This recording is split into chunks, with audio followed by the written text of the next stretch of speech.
산티아고 순례자길을 까미노 데 산티아고 이렇게 이야기를 합니다.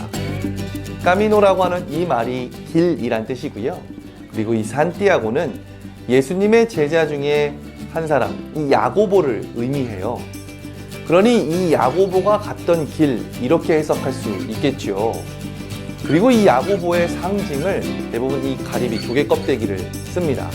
그 이유는 이 야고보가 순교를 하고 시신을 배로 띄워서 바다에 보냈는데 스페인에 도착하게 돼요. 그때 사람들이 보니 이 가리비가 시신을 싸고 있었다라고 하는 전설이 있었고요. 때문에 이 가리비가 바로 이 산티아고 순례자길에 가는 모든 이들의 상징이 된 것입니다. 그래서 대부분 이것을 기부하고 돈을 1유로 정도 기부를 하고 이 가리비를 받고요. 이거를 배낭에 답니다. 프랑스에서 처음 가는 곳은 산티아고 순례자길에 사무소가 있습니다. 그 사무소에서 발급받는 것이 바로 이 여권이에요. 이 여권을 크리덴셜이라고 이야기하는데요. 이 여권은 곳곳마다 또는 장소마다 도장을 찍을 수 있게 되어져 있는데 그 도장을 찍을 수 있는 그러한 증서를 의미합니다. 그리고 이 여권이 있어야 알베르게라고 하는 숙소에서 묵을 수가 있고요. 추후에 산티아고에 도착했을 때 이 여권을 보여주고 생장부터 지금까지 오셨군요 라고 하는 이 도장이 있어야 증서를 발급받을 수가 있습니다. 사무소에서 여권을 발급받기 위해서 줄을 서게 되죠.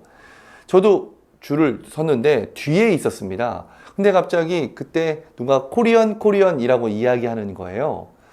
제가 손을 들었죠. 그랬더니 한국인이 워낙 많이 여기를 오니 한국인만을 따로 받는 테이블이 있었어요. 그래서 저는 쉽게 이 여권을 발급받을 수 있었습니다. 제 배낭에는 많은 것들이 실은 들어가 있었어요. 여기서 어떻게 해야 될지 또 어떻게 길을 걸어야 할지 잘 모르기 때문에 여러 정보를 찾아보면서 필요한 것들을 넣었죠. 옷도 있고 당연히 비상약이라던가 이런 것도 있었습니다.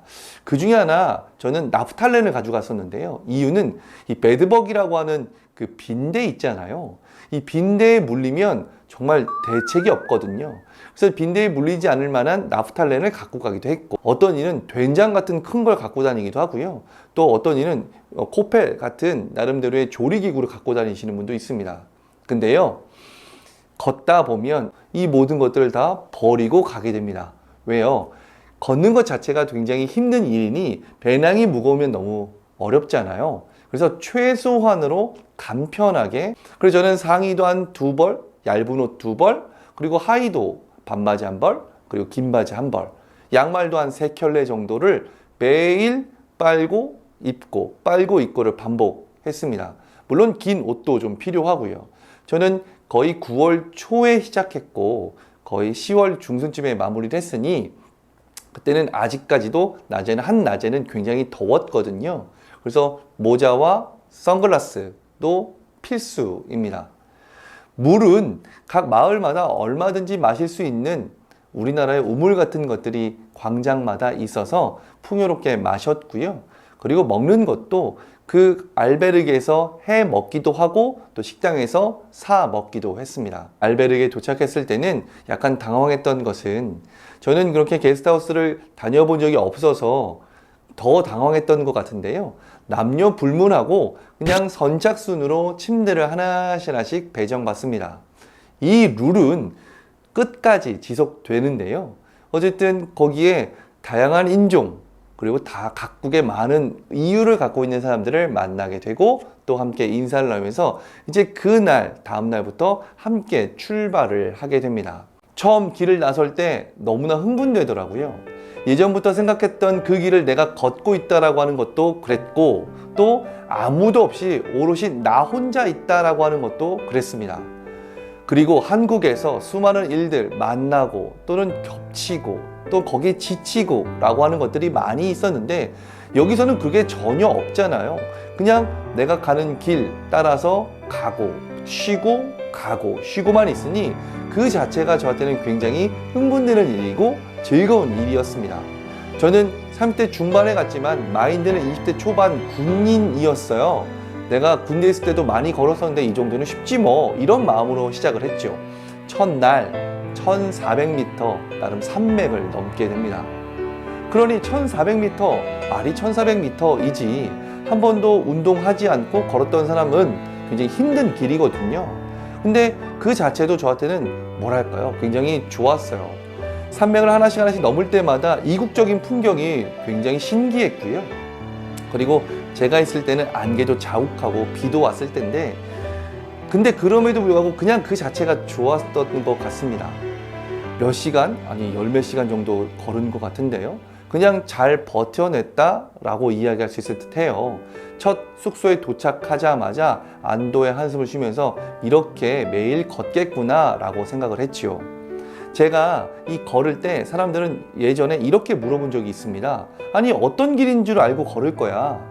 근데요, 갈 때마다 이 노란색 화살표 표식이 있습니다. 그리고 이 가리비 모양의 표식도 있고요. 한 100m, 50m마다 이 표식이 항상 있고요. 그 표식을 보고 따라가다 보면 결국 마을에 도착하고 자기 목표로 했던 그 거리까지 가게 되는 거죠. 가다가 이 표식이 없다 라고 한다면 그때는 다시 뒤를 돌아서 길을 찾아야 합니다. 그 길은 순례자길이 아니라 오히려 그 마을의 길이거나 지역의 길일 가능성이 높거든요. 저도 역시 몇 번 그렇게 길을 잃은 적이 있었고, 그때마다 사람들한테 문의해서 알아보고 그래서 다시 이 표식이 있는 길로 가기도 했습니다. 첫날 그 1400m를 넘고 도착하고 보니 몸이 녹초가 되어 있었어요. 근데 보니까 한 가지 신기했던 것은 그 산티아고 순례자 길은 걷는 길 외에 자전거로 가시는 분들도 있더라고요. 자전거로 가시는 분들도 함께 만나서 이야기를 나누고 함께 또 식사를 하고 했던 그런 파티를 첫날 경험했습니다. 첫날, 그때는 너무나 흥분된 날이었고 새로운 것에 눈이 홀린 날이었어요. 그리고 마음도 너무나 즐거운 날이었고요. 내가 드디어 배낭에 이거를 달고 크리덴셜을 갖고 가는구나 라고 하는 그 자체가 저한테는 너무나 행복한 길이었습니다.